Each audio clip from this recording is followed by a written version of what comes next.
Kali ini kita akan membahas materi pendidikan agama Islam dan budi pekerti untuk kelas 12 SMA maupun SMK sesuai dengan kurikulum 2013 revisi tahun 2019.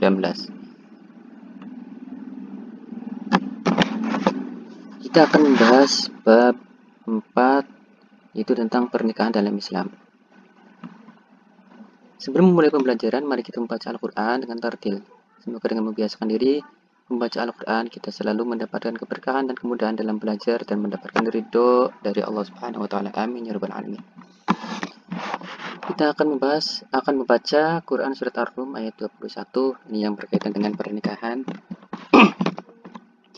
Bismillahirrahmanirrahim. Wa min ayatihi an khalaqa lakum min anfusikum azwajan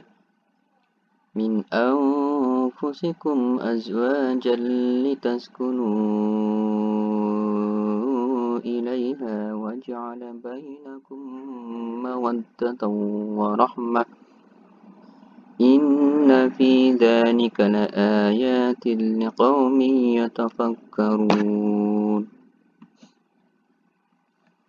Makna pernikahan. Kata nikah berasal dari bahasa Arab yang berarti al-jam'u atau bertemu atau berkumpul. Sedangkan menurut istilah, nikah ialah suatu ikatan lahir batin antara seorang laki-laki dan perempuan untuk hidup bersama dalam suatu rumah tangga melalui akad yang dilakukan menurut hukum syariat Islam. Hukum nikah. Yang pertama, jaiz atau mubah. Artinya dibolehkan dan inilah yang menjadi dasar hukum nikah. Yang kedua, wajib. Wajib ini bagi orang yang telah mampu atau sanggup menikah. Bila tidak menikah, khawatir ia akan terjerumus ke dalam perzinahan. Yang ketiga, sunnah. Yaitu bagi orang yang sudah mampu menikah tetapi masih sanggup mengendalikan dirinya dari godaan yang menjurus kepada perzinahan. Keempat, makruh. Yaitu bagi orang yang akan melakukan pernikahan dan telah memiliki keinginan atau hasrat tetapi ia belum mempunyai bekal untuk memberikan nafkah tanggungannya. Yang kelima, yaitu haram. Yaitu bagi orang yang akan melakukan pernikahan tetapi ia mempunyai niat yang buruk, seperti niat menyakiti perempuan atau niat buruk lainnya. Tujuan dari nikah. Secara umum tujuan pernikahan dalam Islam adalah sebagai berikut, yaitu memperoleh kebahagiaan dan ketenangan hidup atau sakinah, membina rasa cinta dan kasih sayang, memenuhi kebutuhan seksual yang sah dan diridhoi oleh Allah Subhanahu wa taala, melakukan perintah Allah Subhanahu wa taala, mereka menemukan pelaksanaan perintah Allah. Kemudian mengikuti sunnah Rasulullah Sallallahu Alaihi Wasallam. Dan yang terakhir memperoleh keturunan yang sah. Ada rukun dan syarat nikah. Yaitu pertama ada calon suami. Syaratnya beragama Islam, ada kehendak sendiri, bukan muhrim dan tidak sedang dalam keadaan ihram haji. Rukun yang kedua yaitu adanya calon istri. Syarat-syaratnya beragama Islam, tidak terpaksa, bukan muhrim, tidak sedang bersuami, tidak sedang dalam masa iddah, dan tidak sedang ihram haji atau umrah. Rukun yang ketiga adanya wali. Syarat-syarat walinya yaitu mukallaf, laki-laki merdeka, adil, tidak sedang ihram haji atau umrah. Selanjutnya rukun yang keempat yaitu ada 2 orang saksi.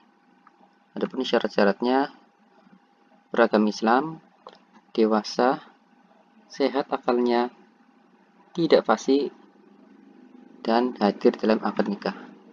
Yang terakhir yaitu ijab dan qabul. Syaratnya dengan kata-kata nikah atau yang semakna dengan itu. Urutan antara ijab dan qabul. Pembahasan selanjutnya yaitu tentang mahram. Menurut bahasa, mahram berarti yang diharamkan. Sedangkan menurut istilah dalam ilmu fikih yaitu wanita yang haram dinikahi.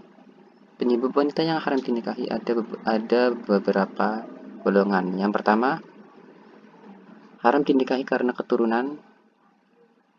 Yang kedua, karena hubungan sesusuan. Dan yang ketiga, karena pernikahan. Wali nikah. Ada dua macam wali nikah. Yang pertama, wali nasab, yaitu wali yang mempunyai pertalian darah dengan mempelai wanita yang akan dinikahkan. Dan yang kedua, wali hakim, yaitu seorang kepala negara yang beragama Islam. Di Indonesia, wewenang presiden sebagai wali hakim dilimpahkan kepada pembantunya, yaitu Menteri Agama. Kemudian Menteri Agama mengangkat pembantunya untuk bertindak sebagai wali hakim, yaitu kepala kantor urusan agama Islam yang berada di setiap kecamatan. Urutan wali nasab atau wali yang boleh menikahkan seorang perempuan. Yang pertama, ayah kandung. Kedua, kakek. Kakek ini yang berasal dari ayah dari mempelai perempuan. Kemudian saudara laki-laki sekandung. Yang keempat, saudara laki-laki seayah. Kelima, anak laki-laki dari saudara laki-laki sekandung. Keenam, anak laki-laki dari saudara laki-laki seayah. Kemudian saudara laki-laki ayah yang seayah dengan ayah. Selanjutnya, anak laki-laki dari saudara laki-laki ayah yang sekandung dengan ayah. Dan yang terakhir, anak laki-laki dari saudara laki-laki ayah yang seayah dengan ayah.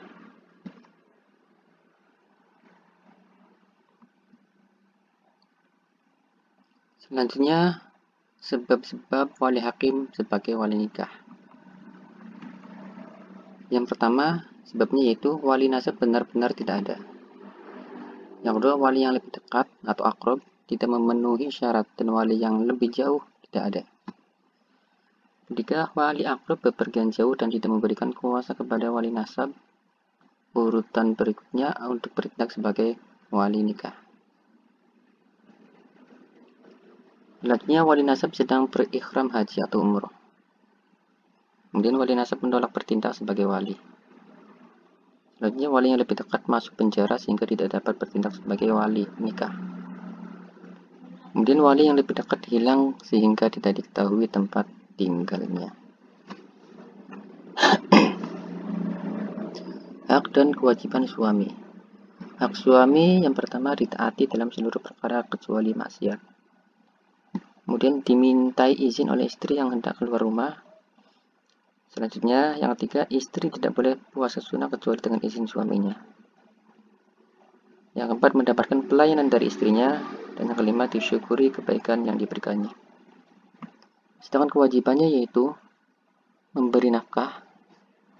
Yang kedua, menggauli istri secara makruf. Ketiga, memimpin keluarga.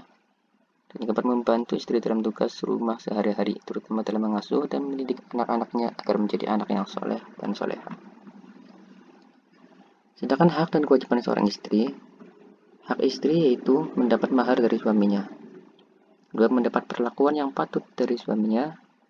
Ketiga, mendapatkan nafkah dari suaminya. Keempat, mendapatkan perlakuan yang adil jika suami memiliki lebih dari satu istri. Dan yang kelima, mendapatkan bimbingan dari suaminya agar selalu taat kepada Allah Subhanahu wa taala. Adapun kewajibannya yaitu patuh dan taat kepada suami dalam batas yang sesuai dengan ajaran Islam. Kedua, memelihara dan menjaga kehormatan diri dan keluarga serta harta benda suami. Ketiga, mengatur rumah tangga dengan baik. Keempat, memelihara dan mendidik anak. Dan yang kelima, bersikap hemat, cermat, ridho, dan syukur serta bijaksana pada suami. Hikmah dari pernikahan. Yang pertama, merupakan jalan keluar yang paling baik untuk memenuhi kebutuhan seksual. Kedua, merupakan jalan terbaik untuk memuliakan anak, memperbanyak keturunan, melestarikan hidup manusia, dan serta memelihara nasab.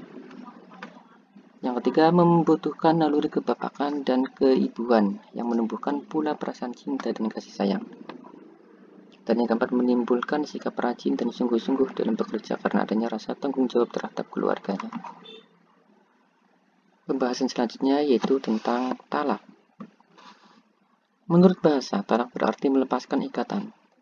Sedangkan menurut istilah, talak ialah lepasnya ikatan pernikahan dengan lafal talak. Asal hukum talak adalah makruh karena talak merupakan perbuatan halal tetapi sangat dibenci oleh Allah Subhanahu wa taala. Macam-macam talak. Yang pertama yaitu talak raj'i. Yaitu talak ketika suami boleh rujuk tanpa harus dengan akad nikah lagi. Talak raj'i ini dijatuhkan ke suami kepada istrinya untuk pertama kalinya atau kedua kalinya, dan suami boleh rujuk kepada istri yang telah ditalaknya selama masih dalam masa iddah. Yang kedua, talak bain. Talak bain ini ada dua macam. Yang pertama, talak bain syuhro. Suami boleh rujuk dengan cara akad nikah lagi, baik masih dalam masa iddah maupun sudah habis masa iddahnya. Sedangkan yang kedua, talak bain kubro. Suami tidak boleh rujuk atau menikah dengan bekas istrinya kecuali dengan syarat-syarat tertentu. Sebab jatuhnya talak. Yang pertama, ada ila. Itu sumpah seorang suami bahwa ia tidak akan mencampur istrinya. Yang kedua, li'an, yaitu sumpah seorang suami yang menuduh istrinya berbuat zina. Ketiga, zihar, yaitu ucapan suami kepada istrinya yang berisi penyerupaan istrinya dengan ibunya. Dan yang keempat, yaitu talak yang diucapkan oleh suami dengan cara istri membayar kepada suami. Talak yang keempat ini disebut dengan khulu.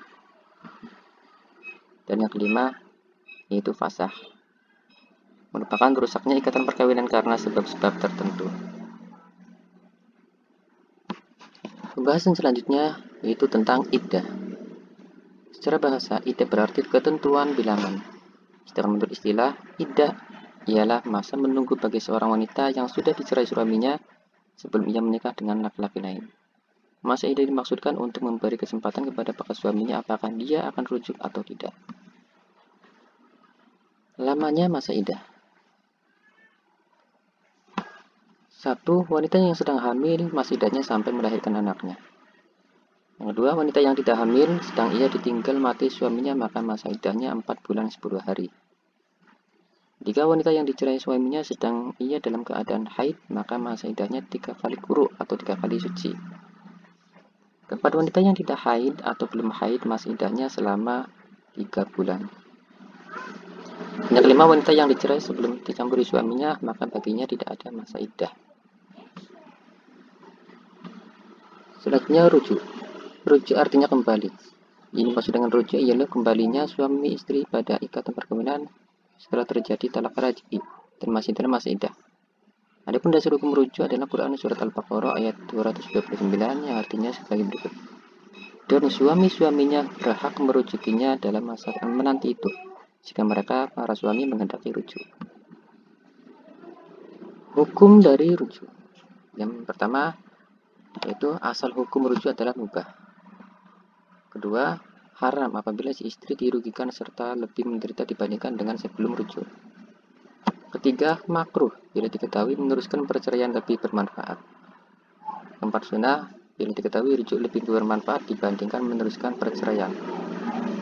Dan yang terakhir, wajib. Ini khusus bagi laki-laki jika ditakutkan tidak dapat menahan hawa nafsunya sedangkan dia masih memiliki hak rujuk dalam masa iddah istrinya.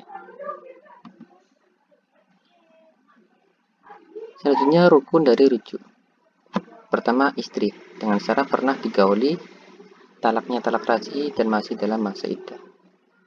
Yang kedua, suami dengan syarat Islam, berakal sehat dan tidak terpaksa. Yang ketiga, sikhot atau lafad dari rujuk. Yang keempat, saksi yaitu 2 orang laki-laki yang adil. Itulah pembahasan tentang pernikahan untuk kelas 12 SMA maupun SMP.